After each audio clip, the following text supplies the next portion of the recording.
नमस्कार प्रणाम। मेरा नाम दिव्यांश है। मैं कक्षा 11 A का छात्र हूँ। मैं ब्राइट एंजल एजुकेशन सेंटर जनपद कानपुर देहात और राज्य उत्तर प्रदेश से हूँ। मेरा विचार भारत को 2047 तक पूर्ण विकसित भारत बनाना है। पूर्ण विकसित भारत न केवल आर्थिक सामाजिक बल्कि हर क्षेत्र में उन्नति करते रहना है। हमें हमारे देश को पूर्ण विकसित भारत बनाने के लिए आत्मनिर्भरता को अपनाना होगा और हमें हमारे नागरिकों को, युवाओं को ये बताना होगा कि वह हमारे आने वाले कल हैं, इसीलिए उन्हें अपना कार्य पूर्ण निष्ठा के साथ करना होगा और सहयोग देना होगा। विज्ञान के क्षेत्र में हमें प्रगति करनी होगी। AI जैसे नवाचार को और मेक इन इंडिया जैसे विचारों को बढ़ावा देना होगा। 2047 तक पूर्ण विकसित भारत बनाना न केवल सरकार की बल्कि हर नागरिक की जिम्मेदारी है। इसीलिए मेहनत, शिक्षा और ईमानदारी को अगर हम मूल मंत्र बना लें तो वह दिन दूर नहीं जब भारत भी पूर्ण विकसित भारत की श्रेणी में होगा। धन्यवाद। I am Vartika Mishra from class 9th at Bright Angels Education Center, Akbarpur, Kanpur, Dehat, Uttar Pradesh. Everyone talks about India's GDP, but today I want to talk about its staying power. They say follow the crowd to be safe, but I say follow your spark to make India strong. A Viksit Bharat doesn't just need million engineers; it needs million masters of their own craft. To me, being Swadeshi isn't just about buying your own products. It's about the talent we produce. When a graphic designer creates an original Indian aesthetic, or a hobbyist converts a local art into a global brand, that's what true Atmanirbharta is. We need to stop being the copy-paste student of the West and start being the original creators of Bharat. Pariksha Pe Charcha isn't just about stress talk. It is a permission slip to be different. Because when we are proud of who we are, the world takes notice. Thank you.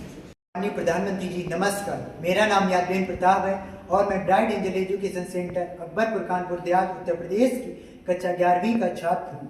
प्रधानमंत्री जी, परीक्षा पर चर्चा सिर्फ अंकों की बात नहीं है, यह उस दबाव की बात है जो एक विद्यार्थी खुद को पहचानता है। जब हम परीक्षा पर चर्चा करते हैं तो हम डर नहीं, हम दृष्टिकोण की बात करते हैं, क्योंकि परीक्षा वही नहीं जीतता जो सब कुछ जानता है, बल्कि परीक्षा वही जीतता है जो दबाव में भी रहकर खुद को सही सोच पाता है और सही दिशा दे पाता है खुद को।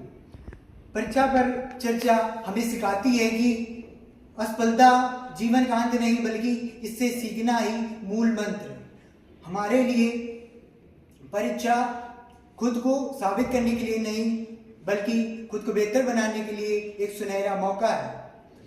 प्रधानमंत्री जी, अगर परीक्षा में चर्चा हमारे अंदर धैर्य, आत्मसम्मान, आत्मबल पैदा करती है तो भारत के भविष्य के लिए, भारत के सुनहरे सपनों को पूरा करने के लिए ये सबसे बड़ी ताकत होगी। धन्यवाद। आदरणीय प्रधानमंत्री जी, सादर प्रणाम। मेरा नाम सौभाग्य दीक्षित है और मैं कक्षा 10 A का छात्र हूँ। मैं ब्राइट एंजल्स एजुकेशन सेंटर जनपद कानपुर देहात उत्तर प्रदेश से हूँ। मेरे विचार से स्वदेशी और आत्मनिर्भर भारत के माध्यम से ही हम भारत को 2047 में विकसित बनाने का सपना पूरा कर सकते हैं। आत्मनिर्भर भारत का अर्थ होता है कि अपनी श्रेष्ठताओं पर विश्वास करना। यदि हम स्वदेशी बनी वस्तुओं का इस्तेमाल करेंगे तो हम भारत का धन भारत में ही रखेंगे। कि वस्तुतः यह कहा जाता है कि युवा शक्ति वह दौड़ है जो बदले संसार, कि युवा शक्ति वह दौड़ है जो बदले संसार, नवल सोच और बुद्धि से होगा भारत देश का विकास। इस सपने को साकार करने के लिए सिर्फ हमें ही नहीं बल्कि संपूर्ण भारत के प्रत्येक व्यक्ति को इस सपने के प्रति सचेत होना होगा। हम युवावस्था के रूप में निरंतर कर्म करके अभ्यास, परिश्रम आदि के माध्यम से इस सपने को साकार कर सकते हैं कि जाति धर्म का भाव नहीं विकसित अर्थव्यवस्था का आधार होगा।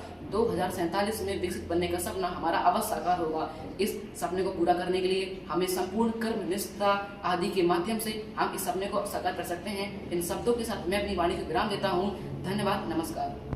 Honorable Prime Minister, my name is Rutraj Singh, a student of class 9 studying at Bright Angel Education Center, Akbarpur, Kanpur, Dehat, Uttar Pradesh. Exams are not just about to score marks or secure ranks. Exams are all about how we are controlling pressure, fear and self-belief. Pariksha Pe Charcha is an important topic to be discussed because it teaches us that exams are not just about to scare us but to shape us. Instead of stress, it gives us clarity. Instead of fear, it builds confidence. It also reminds us that the failure is not final. Feedback, it is the feedback of the improvement. Overall, Pariksha Pe Charcha motivates students to work hard and stay calm and achieve their goal. Thank you. Honorable Prime Minister, I am Rudra Singh, a student of Bright Angel Education Center, Kanpur Dehat, Uttar Pradesh. Today, I would like to talk about why Pariksha Pe Charcha is important for us. Exams are often like an intense storm and they can be very disturbing. But Pariksha Pe Charcha guides through them like a lighthouse. Every year, thousands of students from all over the country get direct guidance from our Honorable Prime Minister in form of advices such as handling stress and managing our time. It also helps us to maintain a proper mindset and build up more confidence. In Pariksha Pe Charcha, students, teachers and parents learn how to handle their students without adding any unnecessary pressure. And Pariksha Pe Charcha is not just an ordinary event. It helps students to be an exam warrior without any fears, so they can participate in exams with a smile on their face. Thank you.